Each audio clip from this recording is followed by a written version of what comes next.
Quelle place pour Cergy-Pontoise dans le Grand Paris?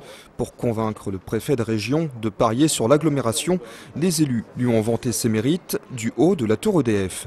Des élus contrariés, ils ont le sentiment que Cergy-Pontoise et le Val d'Oise sont oubliés du Grand Paris. Pour preuve, ces autoroutes toujours pas bouclées. Il faut absolument terminer la francilienne, ça c'est acquis. Il faudrait que la 15 puisse aller jusqu'au périphérique. C'est quand même le seul grand autoroute de la région parisienne qui ne va pas jusqu'à Paris. Et c'est un vrai sujet. Les élus attendent aussi des progrès sur les transports en commun.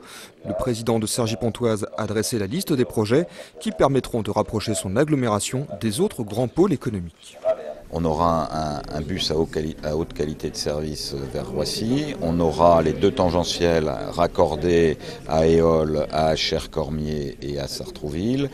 On aura une gare à la Défense permettant un retournement des trains et des allers-retours entre la Défense et Cergy sans être obligé de rentrer dans Paris. Le préfet de région se veut rassurant. Il a expliqué aux élus que l'État n'avait pas écarté Cergy-Pontoise du Grand Paris. Au contraire, il compte sur l'agglomération pour jouer un rôle moteur, notamment sur la recherche. Cergy s'appuie sur des atouts qui ont été rappelés, mais qui n'étaient pas totalement ignorés de l'État, bien au contraire.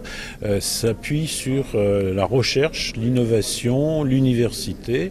Avec ses 27 000 étudiants et ses 12 établissements d'enseignement supérieur, Cergy-Pontoise entend bien se positionner comme l'autre acteur avec le plateau de Saclay de la recherche en Île-de-France. L'agglomération a déjà un atout de taille, c'est le deuxième pôle universitaire de la région.